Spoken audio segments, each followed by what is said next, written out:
In the Gregorian year,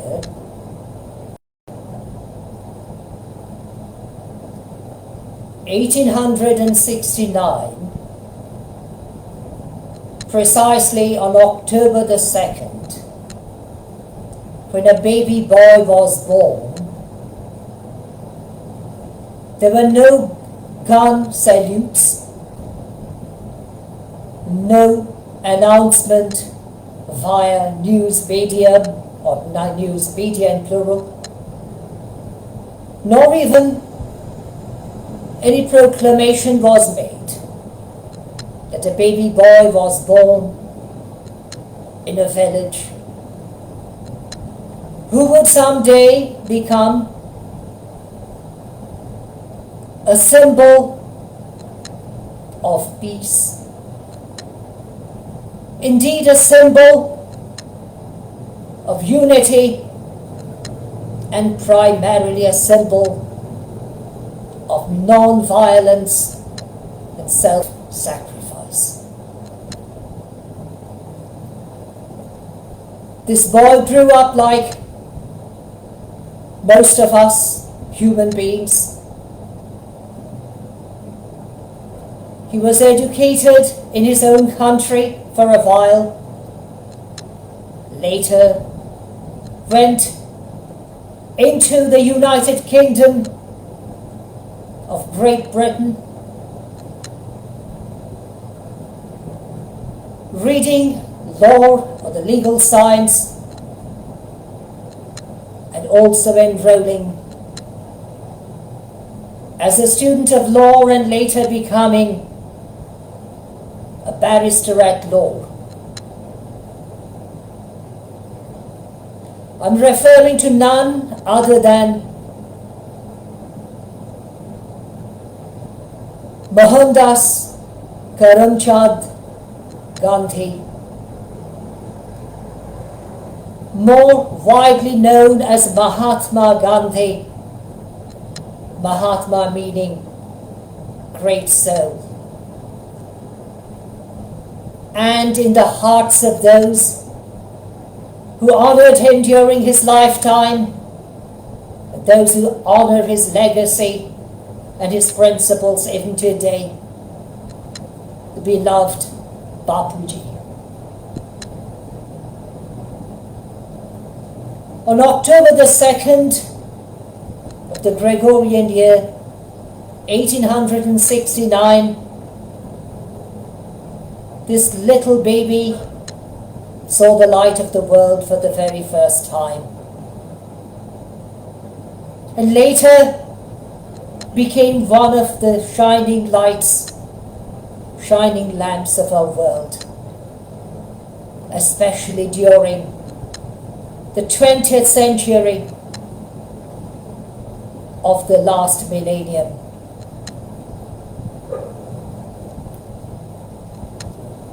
He could have earned a fortune as a barrister at law while residing in England,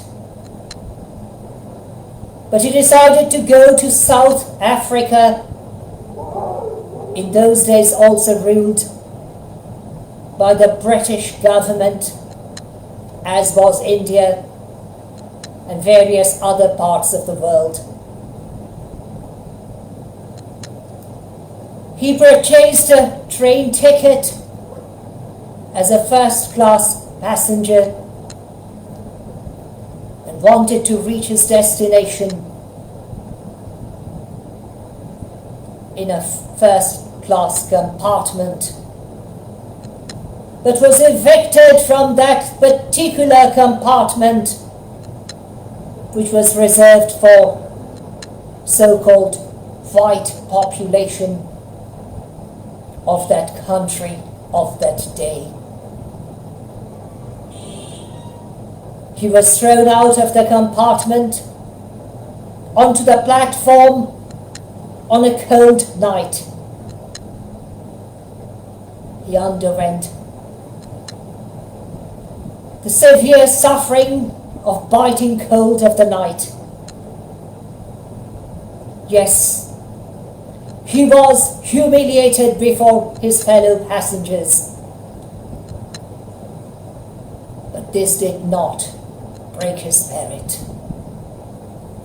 On the contrary, he began campaigning against injustice, against inhumanity, against discrimination of various kinds and types.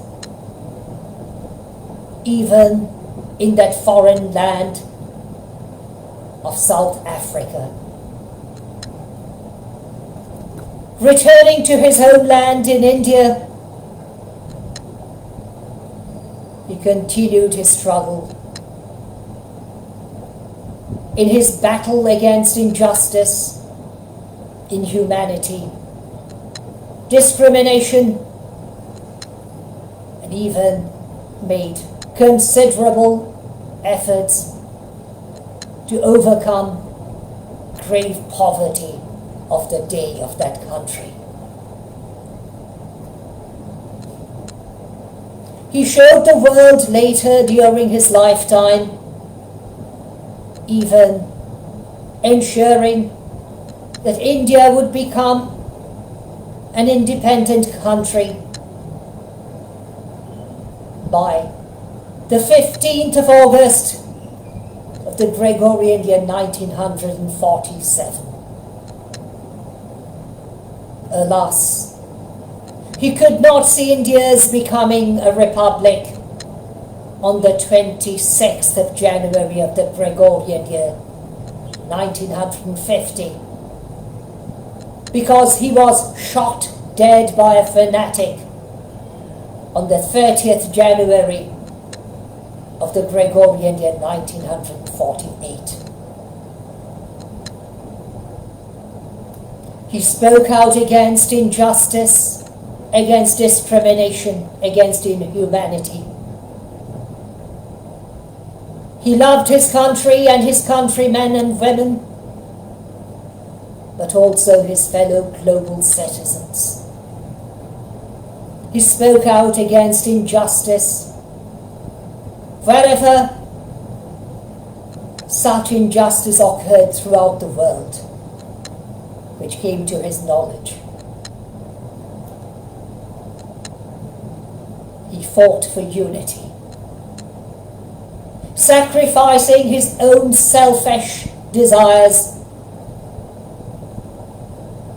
He often went on hunger strike in order to unite and reunite the people of his country.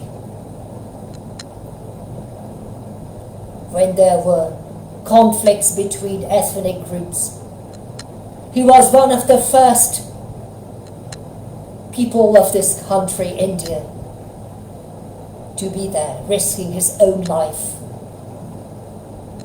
his own dignity, his own interests as a whole. Mahatma Gandhi is most certainly one of the greatest individuals of the 20th century, and perhaps an individual whose example we ought to follow even today.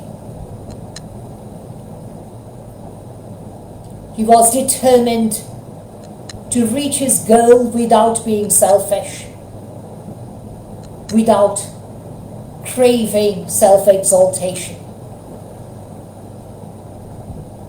sacrificing himself to the nil, dressing up perhaps even as a beggar, and being called a half-naked fakir, equivalent to a half-naked beggar of the day.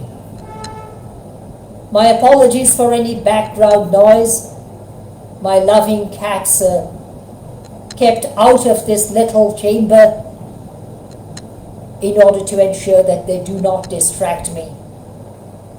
And horns of vehicles in this country are also very common. But Mahatma Gandhi did not allow himself to be distracted by grave obstructions coming onto his way. True be it that I'm not worthy to compare myself to him or with him. Yet, being a citizen of his country, I should not allow myself to be distracted by the little distractions which are following at this very moment. Today, the world is being ravaged once again, as during his lifetime. During his lifetime, both the First and the Second World Wars broke out, claiming millions of life, or I should say millions of lives, throughout the world, partially in his own country, and partially because many of his countrymen and women were drawn into those two wars. But his dream was to see his country being free of all kinds of discrimination, free even of poverty someday. He would be probably present today in the state of Manipur, where such grave injustice is taking place. However, being his fellow citizens, we are called upon today to speak out on his behalf, as if he authorized us to speak today. We cannot claim to be proud citizens of our country, or even proud global citizens, unless we speak out against injustice in our own country and elsewhere throughout the world. Mahatma Gandhi followed many doctrines laid down in the Holy Bible, especially those found in the New Testament of the Holy Bible. Primarily, the very doctrines laid down by Jesus Christ himself. He was one of those to advocate that if someone strikes on the cheek of a person, that person, the victim, should offer this assailant his remaining cheek as well. Jesus Christ called his disciples to be the light of the world.